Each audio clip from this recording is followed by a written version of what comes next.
Amen.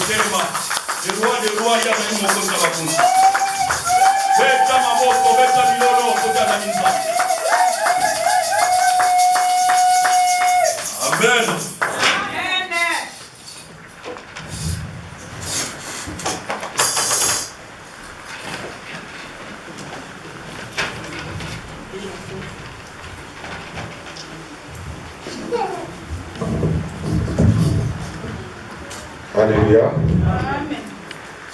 Je te salue au nom du Seigneur Jésus. Amen.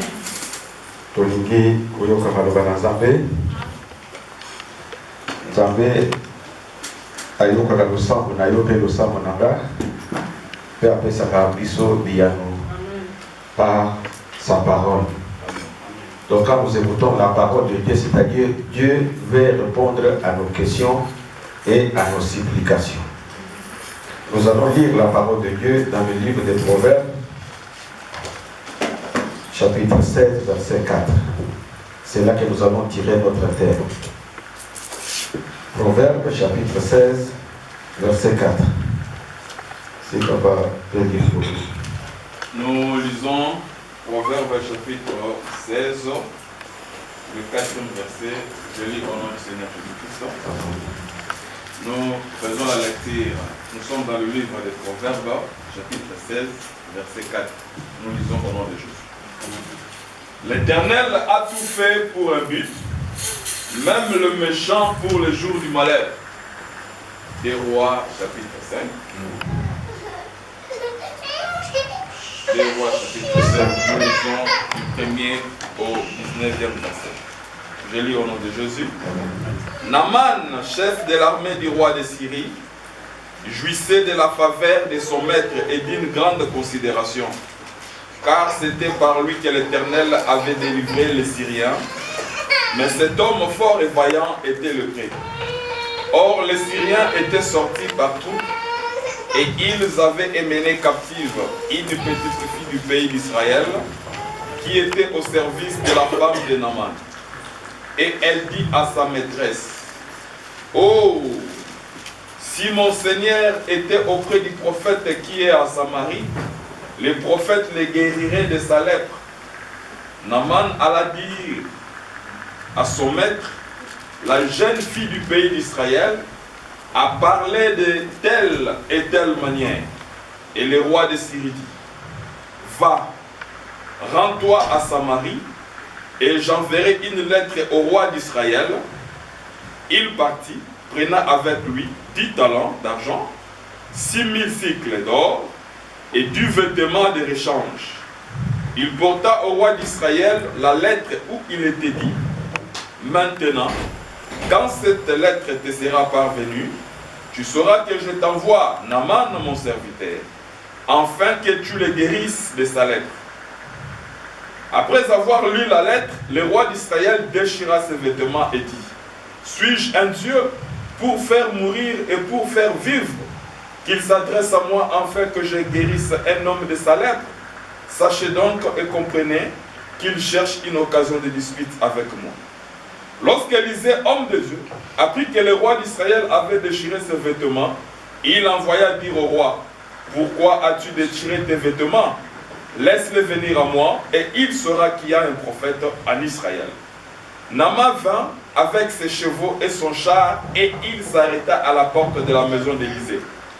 Élisée lui fit dire par un messager: va et lave-toi cette fois dans le Jourdain, ta chair deviendra saine, et tu seras pur.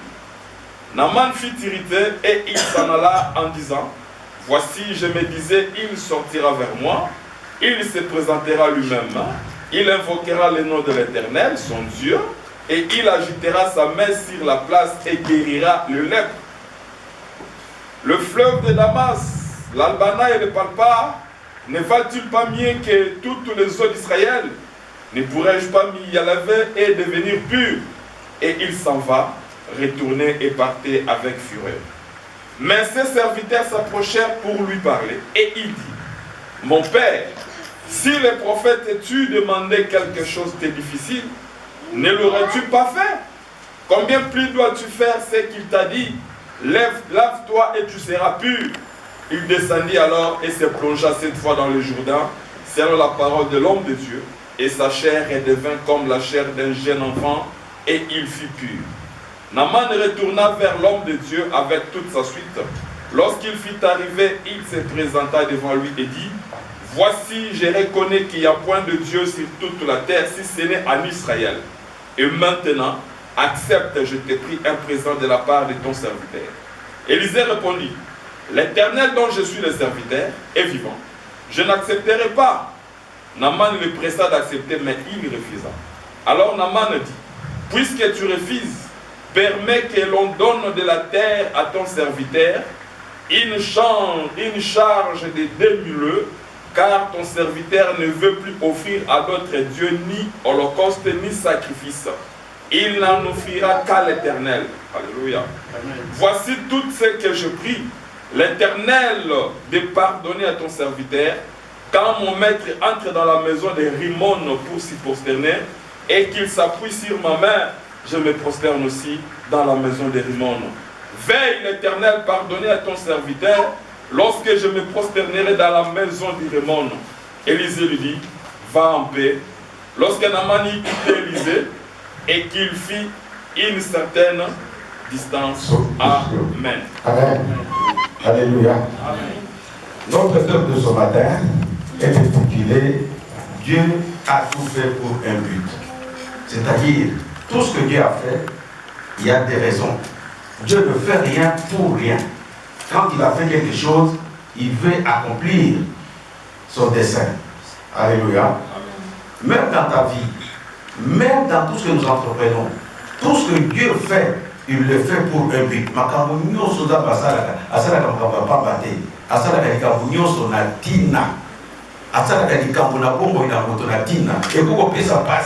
Mais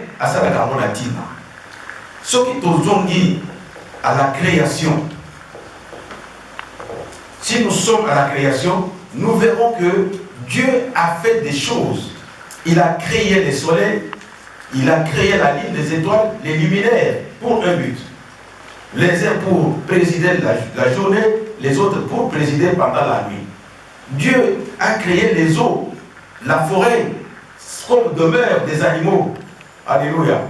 Donc quand Dieu fait quelque chose, il le fait pour un but. Il a créé l'homme et la femme. Pourquoi? Pour perpétuer la race humaine. Donc Dieu n'a rien créé pour rien. Il l'a fait pour le but. Makambo yo salama na sena moyo boyo za basala asali ka muno sakina ata bongo na biso ata bile mona zoto ezaka bile mususu oyo to mona katina te za basala mona tina. Alléluia. Ata oyo yo basi lo za basala mona tina sur tina mozani soko toki mutoki wole ekite directement ekolanda soit ekoya boye soit ekoya awa ozo moya ko pamsa. Ce que les athées, nous devons directement. Alléluia. Mais combien de bâtiments pour chaque ans? Vous savez où ils sont à l'Ouronia. Alors, tant que nous avons les autres mis sous place, c'est parce que l'Ongola, on les a mis la barrière pour le Congo et la mise sous terre. Alléluia. Et donc, vendredi, nous avons parlé de Manzaka. Tina Manzaka, oui. Et ce Manzaka, les parties du corps. Est-ce qu'on cite les hommes? Quelles sont les parties du corps? Quelles sont les parties du corps? La tête, les troncs et les membres. Il y a les membres inférieurs et les membres supérieurs. Nous avons les membres inférieurs, les bras, la main, les doigts. Mais Manzaka, Bataka va y péter. Mais il y a un moutuya. Na hiver Manzaka za na moutuya. On a dit manteau, il faut comme Maïsika wana, il faut les arrêter. Alléluia. Donc, Nzambe, Aza, Mutumoko, na évité, comparaison, on peut comparer Nzambe na Mutute, na Sena Moya Tana Nikolo. Asa la Kamakamka, Tenge ya Ligi. Nyoso sa la Gida Latina. Tolobi, Nzambe a dit Israël na Burundu, na Égypte. Bazo Boma, Nyoso ya, Juif, Bazo Bota na Égypte. Mais, à protéger Moïse. Alléluia. A protéger Moïse, pourquoi? A protéger Moïse pour te aya bolongola Israël na mungu. Yende atitaki bango, aza na plan, Nzambe aza na plan na bongo inayo, aza na plan na bongo inanga, asala ka likambo moko pour reconnaître que ya aza Nzambe. Alléluia. Est-ce que vous trouvez que Nzambe asala likambo na kina? Oui, il fait tout pour un but. Tout ce qu'il a fait et tout ce qu'il fait, c'est pour un but. Même toi, ta présence dans cette église, c'est pour un but. Alléluia. C'est pour que tu aies le salut et aussi que tu aides les autres personnes à avoir le salut. Dieu accepte que les enfants d'Israël soient pris comme esclaves, quelque part. Mais il accepte qu'une juive devienne reine. Nous parlons d'Esther. Pourquoi elle était devenue Esther, Esther était devenue reine? Dieu savait que ces juifs seront attaqués un jour parce qu'ils avaient un ennemi. Aman. Aman ne supportait pas les juifs. Dieu savait qu'il y aura un Aman là où les juifs seront et il faudrait qu'Esther soit reine. La présence d'Esther dans la cour royale a fait que les juifs soient sauvés. Quand Mardochée, son oncle, est allé lui dire, fais tout, parce qu'il y a déjà un plan. Aman a déjà préparé quelque chose pour nous tuer. Esther lui dit, c'est impossible. Parce que pour aller vers le roi, il faut que le roi lui-même vous appelle. Mais s'il ne m'appelle pas, si je m'appelle, il va me tuer. Son oncle s'est fâché. Il dit, sache que si tu es aujourd'hui reine, c'est pour la situation comme celle-ci. Si tu ne veux pas intervenir, notre délivrance viendra de notre part, mais toi et ta maison. Alléluia. C'est-à-dire que Dieu fait tout pour un but. Il peut te laisser dans une difficulté, il peut te laisser avec un problème, mais il prépare un moyen pour que tu en sortes. Il est tellement merveilleux. Quand il a créé, Dieu a dit que tout était bon. Nous n'avons pas le temps de condamner Dieu, mais nous devons toujours rendre gloire à Dieu dans toutes les circonstances, bonnes ou mauvaises. Mais ici, voilà ce qui se passe. Dans la lecture que nous avons faite dans Proverbes, la parole déclare bien, Dieu a tout fait pour un but, même les méchants, disons même les diables, pour les jours de jugement, puisqu'il faut que d'autres personnes soient jugées. Alléluia. Il crée l'homme et il crée aussi les diables pour qu'ils viennent tenter l'homme. Mais parce qu'il t'a choisi, parce qu'il a mis à toi son esprit, c'est l'esprit qui fera que tu ne seras pas tenté jusqu'au-delà de tes forces. Alléluia. Dieu accepte que Israël soit battu par les Syriens. On avait même pris les Juifs comme esclaves en Syrie. Dans cette série, il y a une fille qui a été esclave. Pourquoi il a accepté que cette fille soit esclave? Et quand elle est esclave en Syrie, elle devient une bonne dans la maison de Naaman. Naaman était un chef militaire. Il avait la confiance de son maître. Le maître le met, même au début de la lecture, la parole de Dieu dit, c'est par Naaman que Dieu avait délivré Syrie. Donc Dieu délivre Syrie. Alors que quand nous enseignons la Syrie, nous mettons la Syrie dans les livres, dans les rangs des diables. Syrie, Égypte sont dans les mêmes rangs. Sont le peuple qui s'attaque au peuple de Dieu. Mais Dieu accepte de délivrer Syrie par Naaman. C'est-à-dire que Dieu avait déjà un plan pour Naaman. Alléluia. Dieu avait déjà un plan pour Naaman. Il savait que Naaman les servirait. Il envoie la petite fille dans la maison de Naaman. Si elle était femme de chambre, quel travail elle faisait? Mais cette fille, dans la maison de Naaman, elle a découvert que son maître était malade. Pas n'importe quelle maladie. En Israël, quelqu'un qui avait la lèpre ne peut pas rester dans sa maison, ne peut pas vivre en compagnie d'autres personnes. Il est mis à l'écart. Il doit aller habiter très loin. Donc on doit l'isoler. Même dans nos pays, il y a des centres qu'on appelle Lazareth, là où on soigne les lépreux. Il n'y a pas de visite. Alléluia.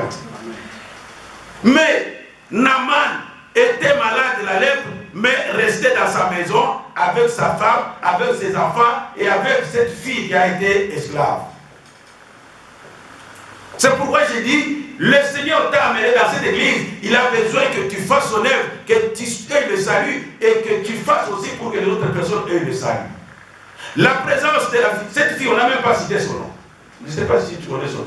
On a dit seulement une fille, donc une personne sans importance. Mais Joseph, quand on l'avait vendu, nous connaissons que Joseph était fils de Jacob, il était vendu par ce frère. Mais cette fille, on a cité ni son père, ni sa mère, on dit seulement une fille d'Israël. Une fille, et on a dit même une petite fille. Ce n'est pas ton âge qui fera que tu sois serviteur de Dieu. Dieu peut te prendre pendant que tu es jeune, il peut te prendre dans ta vieillesse, il peut te prendre quand tu es encore enfant. Dieu fait tout pour un but. Alléluia. Cette fille observait son maître. Cette fille observait son maître tous les jours. Quand le maître vient, quand il enlève la tenue, la fille dit, mais dans notre pays, une personne comme ça ne peut pas vivre parmi les autres personnes parce que cette maladie est contagieuse. Elle avait de la peine. Bien-aimé, est-ce que tu as de la peine quand ton frère a un problème, quand il est malade? Quand ton frère a des difficultés, est-ce que ça te fait mal ou ça t'arrange, tu dis qu'il verra? Mais cette fille qui n'était pas de la famille de Naaman avait de la peine à voir son maître malade. Elle a hésité plusieurs fois, mais l'Esprit de Dieu l'a saisi pour dire, cette fois tu dois parler. Alléluia. Dès que l'Esprit de Dieu te saisit pour que tu parles. Ce n'est pas pour rien que le Seigneur t'a appelé dans son œuvre. Il faut que tu parles. Il faut que tu annonces l'évangile. Il faut que quelqu'un soit sauvé à travers toi. Cette fille prend le courage. C'est un risque qu'elle avait pris ces jours-là. Parce que tu peux dire que ton maître aille en Israël pour qu'elle soit purifiée ou pour qu'elle soit guérie. Et si elle va qu'elle n'est pas guérie, c'est toi qui meurs. Alléluia. Alors cette fille était sûre de Dieu, de leur Dieu, était sûre du prophète. Il dit à sa maîtresse, maman, je sais que vous souffrez. Je sais que mon maître a des problèmes. Peut-être des femmes dévoilent par moments des secrets aux enfants, même pendant la causerie. Peut-être la femme lui a dit, nous sommes bien, mais mon mari, ton maître, a un problème. Quelqu'un qui a la lèpre doit cacher. Moi, je pense que c'est la femme qui avait donné l'information à la petite fille. La petite fille lui dit, non, maîtresse, si mon maître va dans mon pays, si elle va à Samarie dans mon pays, nous avons un prophète. Alléluia. Bien aimé, je peux aussi dire, il y a de l'importance d'avoir un prophète dans un pays, un prophète dans une ville, un serviteur de Dieu. Vous savez qu'il y a beaucoup de choses qui ont changé dans beaucoup de pays à travers les serviteurs de Dieu. S'il n'y avait pas de serviteurs de Dieu, les gens vivraient comme des bêtes. Alléluia. Parce que la parole de Dieu dit, s'il n'y a pas de prophète, le peuple vit comme des animaux. Le peuple n'a pas de frein. C'est parce qu'il y a la parole de Dieu qu'il y a des gens qui hésitent avant de faire quelque chose. S'il n'y avait pas de serviteurs, toutes les décisions qu'on veut prendre pour l'ordre mondial seraient déjà accomplies. C'est parce qu'il y a des prophètes, il y a des gens qui prient que ça traîne. Quand ils s'élèvent, ils veulent parler, les autres s'opposent et ça prend beaucoup de temps. Makambo mokili ya mokisa kwa sala. Pona kobebisa mokili oyo. Soki pona losambo te ndese kokisama. Mais parce que tu pries, il y a beaucoup de serviteurs qui prient pour ça. ils hésitent. Même quand même ils préparent des projets, ça échoue. Est-ce que vous savez, le premier vaccin qui devait être préparé, ce ne sont pas les vaccins que nous prenons aujourd'hui. Alléluia. Nous prenons des bons vaccins. Il y avait des mauvais qui devaient être faits. Vos prières et l'opposition de beaucoup de gens, le vaccin a changé. Alléluia. La femme dit à son mari, il faut être attentif quand Dieu parle. Il faut être attentif quand Dieu avertit. Il faut toujours avertir, il faut toujours donner l'information à ceux qui n'en ont pas. Quand la fille a dit, le même jour la femme dit à son mari, cette fille m'a dit que si tu pars en Israël, ils ont un prophète, ta maladie là va partir. Mais qu'est-ce que l'homme fait? Qu'est-ce que l'officier, au lieu d'aller demander seulement permission, ou bien demander à la fille où se trouve le prophète, je vais aller chez le prophète. Lui va chez le roi. Il dit au roi, j'ai une information. L'information est la suivante. Si je pars en Israël, on me guérira là-bas. Et le roi écrit, il n'écrit pas au prophète, mais il écrit à son homologue roi. Qu'est-ce qu'il écrit? Il dit, je t'envoie mon serviteur Naaman, guéris-le de sa lèpre. Point. Parce que la Syrie était forte. La Syrie avait des moyens, des chars, des chevaux. Il avait des moyens pour maîtriser Israël. Et quand le roi prend la lettre, lit, le roi déchire ses habits. Déchirer les habits en Israël, c'était un signe il commençait à gêner ou à prier ou demander à Dieu, mais pourquoi cela m'arrive? Et donc un signe de désolation. Le roi déchire ses habits. Les gens viennent, mais pourquoi le roi déchire les habits? Il dit, il a eu la lettre du roi qui lui demande, de Syrie, qui lui demande de guérir Naaman, son vaillant soldat. L'information est allée vers Élisée. Élisée envoie les messagers chez le roi. Bien aimé, les serviteurs de Dieu, ce sont déjà courageux. Alléluia. Ils prennent le risque. Les serviteurs de même quand la situation est difficile, il te dira, tout va bien, le Seigneur agira. Et il faut comprendre le langage des prophètes. Il dit au roi, pourquoi as-tu déchiré les habits? Pourquoi tu as déchiré les habits? Envoie-le chez moi. Envoie-le vers moi. Il saura qu'il y a un Dieu en Israël. Il saura qu'il y a des prophètes. Bien aimé, nous parlons des prophètes, des véritables serviteurs de Dieu. Le roi a de la paix. Il dit à Naaman, va chez le prophète Élisée. On l'amène vers Élisée. Bien aimé, suivez bien. Élisée est dans sa maison. Le prophète, c'est quand il se retire qu'il a l'information. C'est quand il se retire qu'il a les messages.